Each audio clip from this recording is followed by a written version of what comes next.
کہ جہانگیر ترین ہمیشہ یہ کہتے رہے ہیں کہ ان کی تمام تر ہمدردیاں پاکستان تحریک انصاف کے ساتھ ہیں، عمران خان کے ساتھ ہیں، اور میں پاکستان تحریک انصاف کا حصہ ہوں۔ تو صحافی کے یہ سوال پوچھنے پر جہانگیر ترین نے اس کا بھی کوئی واضح جواب نہیں دیا، اور جہانگیر ترین کی جانب سے سوال کا جواب یہ دیا گیا کہ پہلے الیکشن ہونے کا اعلان تو ہو، ابھی اس بارے میں کوئی فیصلہ نہیں کیا گیا۔ اگر وہ پاکستان تحریک انصاف کا حصہ ہیں تو وہ کیوں انتظار کریں گے کہ حکومت کی جانب سے بلدیاتی انتخابات کا اعلان کیا جائے تو پھر وہ فیصلہ کریں گے کہ وہ عثمان بزدار کو، عمران خان کو پنجاب کے بلدیاتی انتخابات میں سپورٹ کریں گے اور جنوبی پنجاب میں انہیں جتوانے کے حوالے سے بھرپور کردار ادا کریں گے؟ انہیں تو واضح طور پہ سٹانس لینا چاہیے تھا کہ میں تو پاکستان تحریک انصاف کا حصہ ہوں، مجھ سے تو یہ سوال پوچھنا بنتا ہی نہیں، میں تو ہر حال میں پاکستان تحریک انصاف کو سپورٹ کروں گا۔ لیکن جہانگیر ترین کا یہ کہنا کہ پہلے الیکشن کا اعلان ہو تو پھر میں یہ فیصلہ کروں گا، اس سے بظاہر یہ نظر آتا ہے کہ نہ صرف وہ پاکستان تحریک انصاف سے مایوس ہو چکے ہیں اور کہیں نہ کہیں وہ یہ فیصلہ بھی کر چکے ہیں کہ اب وقت آ گیا ہے کہ وہ پاکستان تحریک انصاف سے اپنی راہوں کو جدا کر لیں۔ اب ہم بات کر لیتے ہیں کہ ایاز صادق پر، جنہوں نے نواز شریف کی پاکستان واپسی کا بڑا دعویٰ کیا تھا، ان پر کس قسم کی پابندی جو ہے وہ نواز شریف کی جانب سے، شریف خاندان کی جانب سے یا مسلم نواز کی جانب سے لگائی گئی ہے؟ لیکن 2 روز پہلے ایاز صادق کا یہ بیان سامنے آیا تھا جس میں انہوں نے کہا تھا کہ ان کی نواز شریف کے ساتھ لندن میں بڑی بھرپور ملاقات ہوئی ہے جس میں اسحاق ڈار بھی موجود تھے، اور میڈیا کے ساتھ گفتگو کرتے ہوئے ایسے ایاز صادق کا یہ کہنا تھا کہ اس ملاقات میں کیا باتیں ہوئیں، کیا گفتگو ہوئی، میں وہ تو ظاہر نہیں کر سکتا، لیکن آپ میری مسکراہٹ سے یہ اندازہ لگا سکتے ہیں کہ معاملات جو ہے وہ بہتری کی جانب جا رہے ہیں۔ اور پھر ایاز صادق نے یہ بھی کہا کہ اب وہ دوبارہ 20 جنوری کو لندن جائیں گے، اور لندن سے جب واپس آئیں گے تو میاں نواز شریف جو ہے ان کے ساتھ پاکستان واپس آئیں گے۔ لیکن ان ملاقاتوں میں، لندن میں ہونے والی خفیہ ملاقاتوں میں کیا بات چیت کی گئی، اس حوالے سے انہوں نے لب کشائی کرنے سے جو ہے وہ گریز کیا، کوئی بات ان کی جانب سے نہیں کی گئی۔ لیکن اب یہ خبر سامنے آئی ہے، تازہ خبر یہ ہے کہ ایاز صادق نے جو ایک ٹی وی پر انٹرویو دیا ہے اس میں ایاز صادق صاحب یہ کہتے ہیں کہ لندن میں نواز شریف کی غیر سیاسی لوگوں کے ساتھ ملاقاتیں ہو رہی ہیں، نواز شریف سے مقتدر حلقے اس لیے ملاقاتیں کر رہے ہیں کیونکہ وہ بھی ملکی حالات سے پریشان ہیں۔ اور پھر آگے چل کے ایاز صادق اپنے انٹرویو میں یہ بھی کہتے ہیں کہ اس وقت عوام اور مقتدر حلقے نواز شریف کی جانب دیکھ رہے ہیں، ممکن ہے کہ نواز شریف واپس آ کر تمام معاملات کو سنبھال لیں۔ لیکن پھر اگلی سانس میں ایاز صادق یہ بھی کہتے ہیں کہ مجھ پر تو اب مسکرانے پر بھی پابندی لگا دی گئی ہے، یعنی وہ مسکراہٹ جو اس سے پہلے ایاز صادق مسلم نواز کے جو خواجہ سعد رفیق صاحب کے والد کی، خواجہ محمد رفیق کی برسی سے متعلق تقریب تھی جس میں وہ کہہ رہے تھے اپنے پارٹی کے کارکنان کو کہ آپ میری مسکراہٹ سے اندازہ لگا لیں کہ معاملات کس طرف جا رہے ہیں، بہتری کی طرف جا رہے ہیں، نواز شریف پاکستان واپس آئیں گے۔ لیکن اب ایاز صادق یہ کہتے ہیں کہ میرے مسکرانے پر بھی پابندی لگا دی گئی ہے، یعنی لندن میں ہونے والی ملاقاتوں کے حوالے سے جو احوال تھا وہ تو بتانے سے پہلے ایاز صادق کو روک دیا گیا تھا، لیکن اب غالباً نواز شریف کی جانب سے، شریف خاندان کی جانب سے ایاز صادق کو یہ بھی کہہ دیا گیا ہے کہ آپ نے اپنی مسکراہٹ سے اور اشارے کنایوں میں بھی کوئی ایسا اشارہ نہیں دینا کہ لندن میں کیا ملاقاتیں ہوئی ہیں اور شریف خاندان عمران خان کے خلاف کیا کرنے جا رہا ہے۔ تو یہ 2 خبریں جس کی تفصیلات میں آپ کے ساتھ شیئر کرنا چاہ رہا تھا، لیکن آج کی جو ہماری پہلی خبر ہے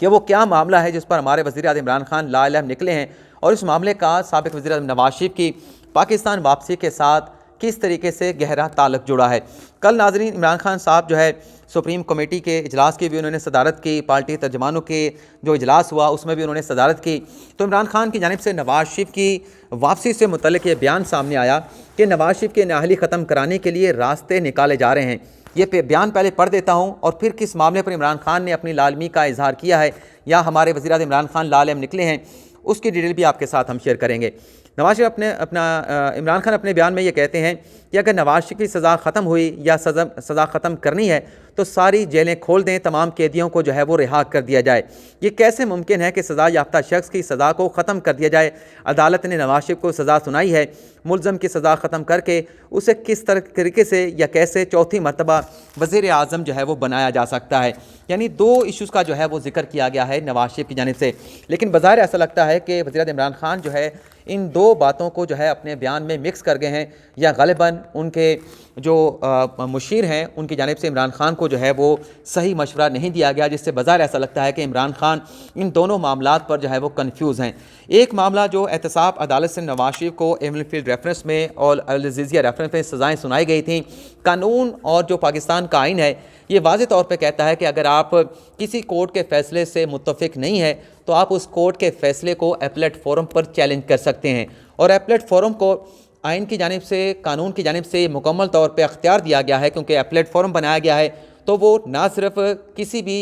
لوور کورٹ کی جانب سے سنائے گئے فیصلے کا جائزہ لے سکتی ہے، بلکہ اگر عدالت اس نتیجے پر پہنچے کہ نچلی کورٹ کی جانب سے جو فیصلہ سنایا گیا ہے وہ فیصلہ جو ہے وہ شواہد کے مطابق نہیں ہے، اس میں شواہد نہیں ہے اور بلا جواز فیصلہ سنایا گیا ہے، تو عدالت اس فیصلے کو ٹرن ڈاؤن کر سکتی ہے۔ تو عمران خان صاحب کا یہ کہنا کہ کیسے ممکن ہے کہ سزا یافتہ شخص کی سزا کو ختم کر دیا جائے، عدالت نے نواز شریف کو سزا سنائی ہے تو یہ قانون نے، آئین نے نواز شریف کو اختیار دیا ہے کہ وہ احتساب عدالت کے فیصلے کے خلاف اسلام آباد ہائی کورٹ سے رجوع کریں۔ اچھا، اسلام آباد ہائی کورٹ میں جو نواز شریف کی اپیلیں ہیں اسے بظاہر تو جیسے فیکچول اگر ہم بات کریں تو مسترد کر دیا گیا ہے، لیکن ہم نے اپنے ایک پروگرام میں یہ واضح طور پہ بتا دیا تھا کہ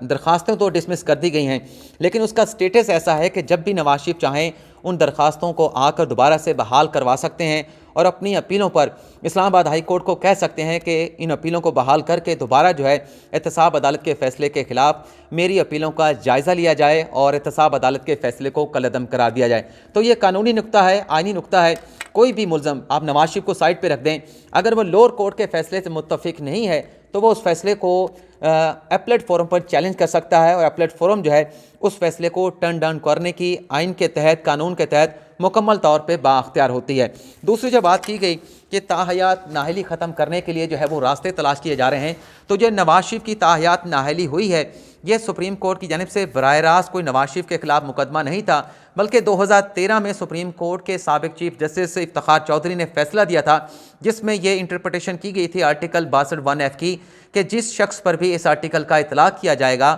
وہ تاحیات سیاست سے نااہل جو ہے وہ قرار پائے گا۔ اچھا، اسی معاملے پر سابق چیف جسٹس میاں ثاقب نثار صاحب نے بھی نوٹس لے کر 5 رکنی بینچ بنایا تھا اور یہی ہولڈ کیا گیا تھا کہ آرٹیکل 62(1)(f) کی تشریح یہ ہے کہ جس پر بھی یہ لگے گا، جس پر بھی اس آرٹیکل کو انووک کیا جائے گا وہ سیاستدان جو ہے وہ سیاست سے تاحیات جو ہے وہ نااہل ہو جائے گا۔ اب پاکستان بار کونسل اور سپریم کورٹ بار نے مشترکہ طور پر یہ فیصلہ کیا ہے کہ یہ جو انٹرپریٹیشن سپریم کورٹ نے کی ہے، ایسی انٹرپریٹیشن تو پارلیمنٹ کی جانب سے نہیں کی گئی۔ قانون پارلیمنٹ کی جانب سے بنایا جاتا ہے، آئین کو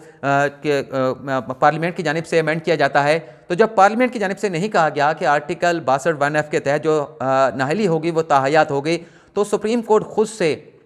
اس کی ایسی تشریح کیسے کر سکتی ہے کہ کسی سیاستدان کو تاحیات جو ہے وہ سیاست سے نااہل کر دیا جائے؟ تو اسی نقطے کو جواز بنا کر سپریم کورٹ بار کی جانب سے غالب امکان ہے کہ جنوری کے دوسرے ہفتے میں جو ہے آئینی درخواست جو ہے وہ سپریم کورٹ میں دائر کی جائے گی اور عدالت سے کہا جائے گا کہ ایک بار پھر اس آرٹیکل کی تشریح کی جائے، اور جو پہلا فیصلہ ہے جس میں عدالت آرٹیکل 62(1)(f) کو یہ کہہ چکی ہے کہ تاحیات نااہلی ہوگی، اس فیصلے کو ری وزٹ کیا جائے۔ تو دیکھتے ہیں کہ عمران خان صاحب نے تو اپنی ریزرویشن کا اظہار کر دیا ہے، تو دیکھنا یہ ہوگا کہ سپریم کورٹ بار کی جانب سے جب یہ آئینی درخواست سپریم کورٹ میں دائر کی جاتی ہے تو اس پر سپریم کورٹ کا کتنے رکنی بینچ بنتا ہے اور سپریم کورٹ بار کی درخواست پر عدالت کیا فیصلہ سناتی ہے، اور جو نواز شریف کی جانب سے پاکستان واپس آنے کی باتیں کی جا رہی ہیں، دیکھنا یہ بھی ہوگا کہ آیا کہ وہ پاکستان واپس آتے ہیں، نہیں آتے، اگر آتے ہیں تو کب واپس آتے ہیں، اور اگر واپس آتے ہیں تو کیا ان کی واپسی سے پہلے ان کی